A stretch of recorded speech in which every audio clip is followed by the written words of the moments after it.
Room 237 is the debut feature-length documentary by director Rodney Ascher, who composites together several audio recordings of interviewed Stanley Kubrick enthusiasts, each of whom provides their own unique and often elaborate interpretation of the film The Shining and its intended meanings. These voiceover narrations are visually accompanied by video excerpts from The Shining, along with clips from the rest of Kubrick's cinematic oeuvre. The film also implements various black and white footage and archives stock images to accentuate each theorist's specific topic of interest. Ascher's technique of repeating visual excerpts numerous times throughout the film is testament to the low-budget style and cost-cutting methods that he adopted to feasibly complete such an amateur project. The TV doesn't have a core. And you had 3 days in order to watch a rental, and so I can remember watching it over and over again during those 3 days. So if you watch those three things, you begin to understand this deeper story. 42 shows up in other places where he's watching television. Ascher's work is dependent on found footage to provide engaging filmic material for the audience, with very little original video content produced in the making of the text. There's no place in the hotel for this window to exist. Furthermore, by keeping each interviewed subject visually absent from their commentary, Ascher creates a certain disconnect between theorist and their proposed theory, immersing his audience into the mindset of the argument rather than allowing a more personalised human relatability to develop with the individual speaking. This technique is possibly used to draw focus away from the unacademic, undebated, subjective nature of each of the cinephiles' discussions. As critic Noel Murray comments, Ascher keeps them isolated from one another and even from the viewer, which leads to an incoherency in the verbal discussion between already unconnected and often disconnected ideas. He stands up and he's wearing the Apollo 11 sweater with the rocket taking off. Then I knew I had nabbed it. The resulting documentary is a rather sporadically structured work that nonetheless provides intriguing insight into the perceived meanings and interpretations of a text that a cinematic audience may experience. This notion is further epitomised by Ascher's decision to analyse a purported master auteur such as Stanley Kubrick, where fans believe every detail is methodically crafted within camera, and thus otherwise banal minutiae within a scene becomes fodder for subliminal messages and hidden subtext. And he would put things in the scenes that he knows will be, among other things, like confirmers when people start to try to figure out what the movie's about. We'll often put little special clues that you see in the corner. By that time I knew enough about Kubrick that most anything in his films can't be regarded as arbitrary. Room 237 was met with general critical acclaim upon release at the 2012 Sundance Film Festival, as well as garnering nominations and winning documentary awards at several other film festivals around the USA. Ultimately, however, Room 237 proves to be a documentary about how obscure meaning perceived by cinematic viewers often is inferred from preconceived conclusions and symbolic significance that was never originally intended to be conveyed by the film creator.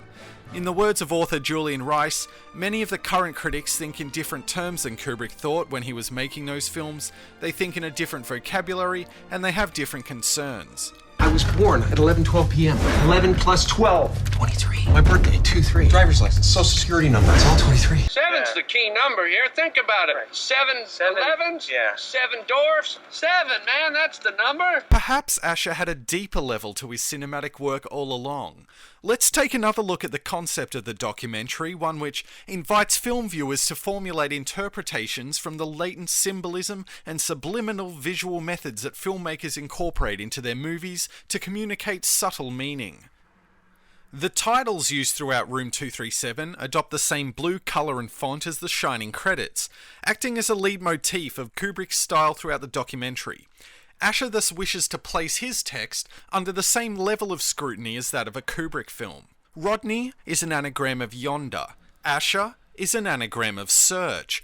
Director Rodney Ascher is inviting the cinematic audience of Room 237 to search yonder for the subliminal meanings that lie in his analytical text. The Shining was a film meant to be seen forwards and backwards.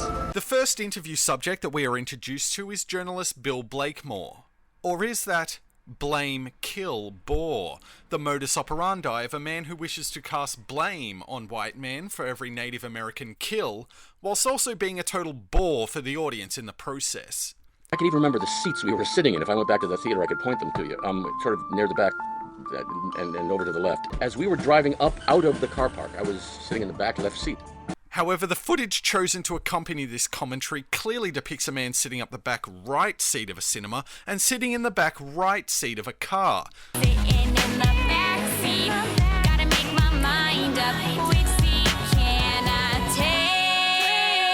Bill Blakemore is trying to be depicted as right, but is in fact the complete opposite of right. There's two phrases from T.S. Eliot that I often think of when thinking about The Shining. One of them is the nightmare of history. How can we awake from the nightmare of history? And the other is his phrase, T.S. Eliot's phrase, history has many cunning passages. These cunning passages are actually excerpts from Ulysses by James Joyce. Blakemore proceeds to draw focus to the Native American tin can on the food shelf in The Shining, but fails to notice a more obvious item of symbolism in frame. Heinz tomato ketchup, highly reminiscent of Andy Warhol's screen print artworks of the 1960s depicting bulk food items. Warhol is famously credited for commenting that, in the future, everyone will be famous for 15 minutes. Bill Blakemore, your time is apparently up. The only female theorist of the film is Julie Cairns, whose name cryptically suggests that all of her claims are junk lies. She believes a mundane skiing poster in the background of a scene represents a minotaur, linking in with the notion of the labyrinth as represented by Kubrick's inclusion of a garden maze in his film, as well as the maze-like space of the hotel hallways. A majority of viewers have ridiculed the absurdity of Cairns' interpretation, commenting that The Shining is entirely Minotaur-less. Minotaur-less? Ascher is trying to suggest here that Julie Cairns deserves a Minotaur less of screen time. I walked away, I thought, this is a film that's supposed to make me think. It is half man, half bear, and half pig. A psychosexual interpretation of The Shining is discussed by Jay Widener, whose first name Jay is symbolic of the bird the American jay, also known as a blue jay. Widener's surname is also an anagram of red wine, reminiscent of the red rum motif in Kubrick's film. Red rum! Blue and red is a colour combination seen commonly in The Shining. Wendy walks in and the lobby is blue. Following that, you've got her going down the red hallway. The antithesis of red wine is white wine? Blue, red and white being the colours of the American flag that is often mocked by Kubrick in his mise-en-scène. Jay Widener is an American idiot. Historian Jeffrey Cox argues that the German typewriter used in The Shining represents the holocaustic undertones of the narrative. The German brand name Adler translates to eagle. In golf, an eagle is 2 under par. Ascher here is actually symbolising how Jeffrey Cox's theoretical acumen is sub-par. The final analyst of Room 237 is John Fell Ryan, who discusses Stanley Kubrick's precise attention to detail and tricks of the eye achieved through extended cross dissolves. The name John bears significance here as the protagonist of The Shining in the original book by Stephen King is named John.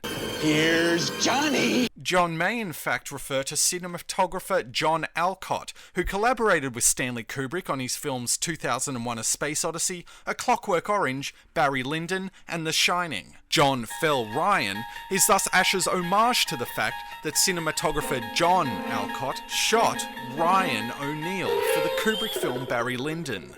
The number 42 is referenced several times in Room 237. In fact, it's at the 42-minute mark of the documentary that we are first introduced as an audience to the Room 237 itself.